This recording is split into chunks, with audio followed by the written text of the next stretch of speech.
If all of you are okay, the crowd is thinned down, so.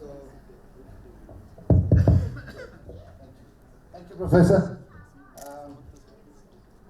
I know it's a Saturday, so most of the students have said, let's say goodbye for the day and go.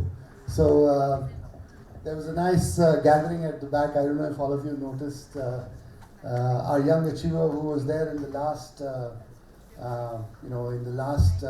session, his fan following seems to have been quite a bit, and it's encouraging to see youngsters like that actually command such a fan following. So it's time that the so-called veterans and the so-called people with a lot of grey hair or no hair at all start moving out.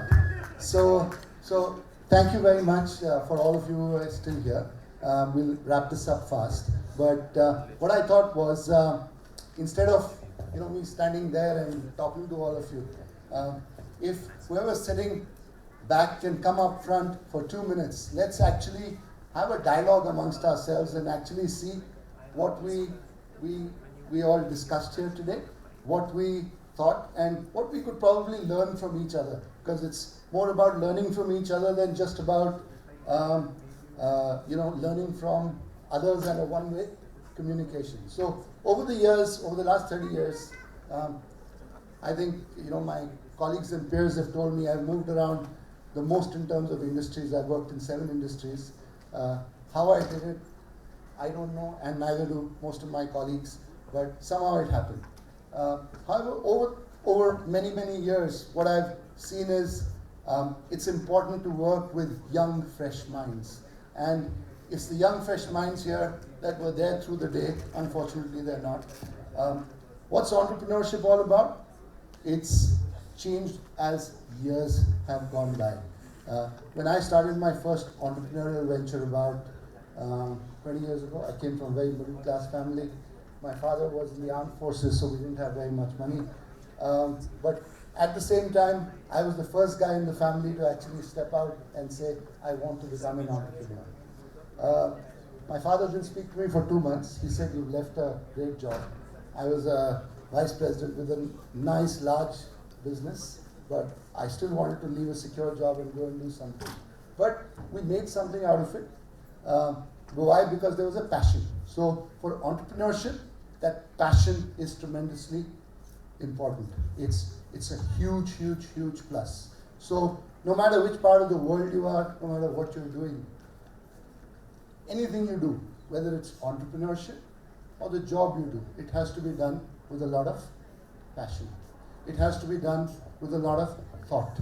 It has to be done with you knowing what is the goal and the objective you're trying to get to.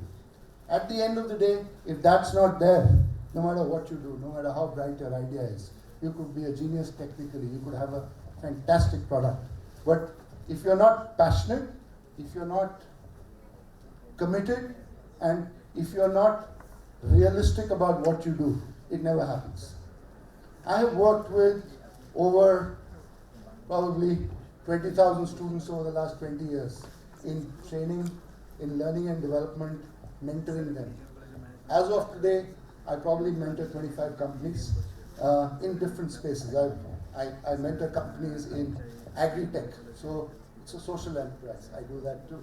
But I also mentor companies in extremely complex logistics and supply chain space.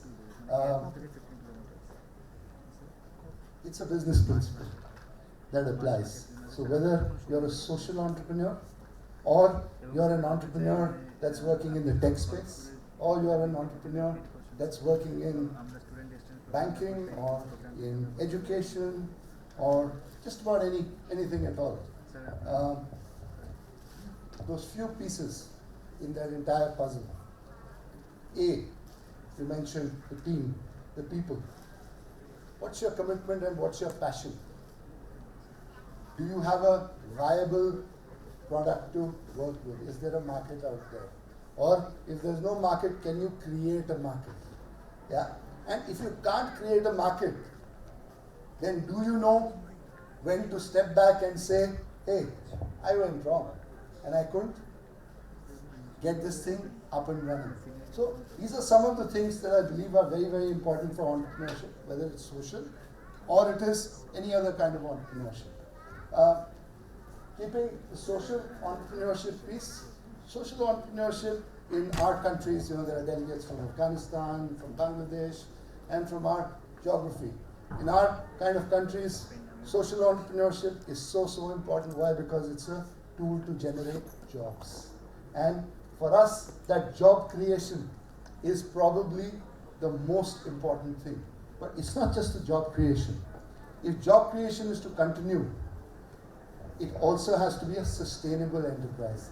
I think a lot of people, when they get into business or they get into a startup, they say, hey, I'll do this, I'll do that, I want this funding, I want that funding. I'm sure, Amit, you have a lot of people coming to you and saying, I have $1 billion idea. But is it sustainable? Is it not? So I worked in the private equity space also. I raised 3 funds, fairly sizable funds many years ago. We had a lot of people come to us, but we never ever dealt with a guy who said that, look, this is the piece, this is how I'm going to go ahead, and this is how I believe it is sustainable, or do I have a viable product? So we were extremely frustrated. So at the end of the day, what we did was we started educating people as to what a viable product would be. And then we went on the right path. So having said all that, students are not here. My request to you would be, let's talk, let's share a few ideas and try and sum it all up. So my request would be, sir, you're from Afghanistan. How's the startup scene in Afghanistan? Is there something happening on the social entrepreneurship side? Is there something that you want to share in terms of how that education of youngsters, because youngsters are the future, we can help them, we can guide them along the way, but what about the youngsters? Are they learning something? Is there an exchange of idea across borders? Well, can I get a mic? Can I give you that? I think I'm loud enough. I'll be able to. Thank you so much. I really love interactive talks, which is the one that I'm part of now. Thank you so much for involving me in this. Yes, things are changing for better in Afghanistan.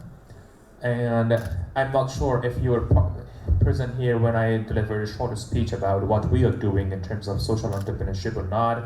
Let me just repeat it, that I'm a Blossom Health Fellow, and my co-fellow Frojan is here. We teach youngsters, we teach young women and men who are aged between 14 to 20. We teach them entrepreneurship. We teach them leadership. And we have something common with one of the panelists. We teach them how to communicate effectively. Yes, the subjects we teach them are not part of our former curriculum at schools, unfortunately. But still, there are some bodies who are working for that. We're so optimistic. There are things changing for better. However, there are a lot of strong means, like just fire or just hair on the fire. Thank you for your question. I don't know if I could answer well. Otherwise, I could elaborate more if you have not gotten. Is there exchange across borders? Across borders? Yes, of course. Can you join me to answer?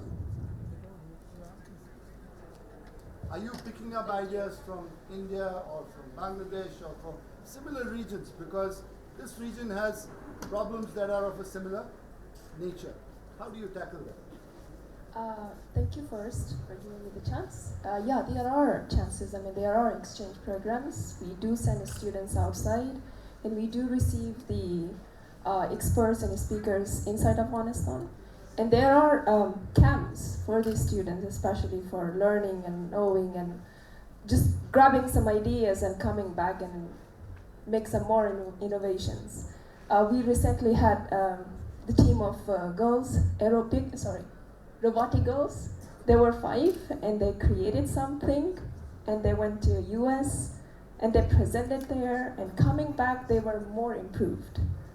That's what I hope I could answer. Have you been able to export ideas out of Afghanistan and make them global products? This is what I just said at the last. There was the team of the girls. Yeah. There were 5. Yeah. Robotics. They were robotics. They make a robot, and they went to US and they developed it, and now their product is on sale. People are buying that. Oh, they are fantastic. I think that's Yeah. superb. So the lesson for us here is if it's a great product, whether it's done in Afghanistan, Bangladesh, India, wherever it is, if it's the right kind of product, it can go global. So thank you very much, sir. Can I request somebody, sir, from from Bangladesh, to share with us? Are you able to export ideas outside the country, or what are the kind of problems that you've tackled that have had solutions which have impacted something globally? Excuse me, sir. Could you please repeat the question so that Okay. I did not So- have my good So result to this? in the startup scene Yeah. in Bangladesh and the innovation that's happening in Bangladesh, A, how strong is it? Is it a good system? And B, have you been able to export ideas from Bangladesh to other countries and make them global products? Okay, sir. Thank you.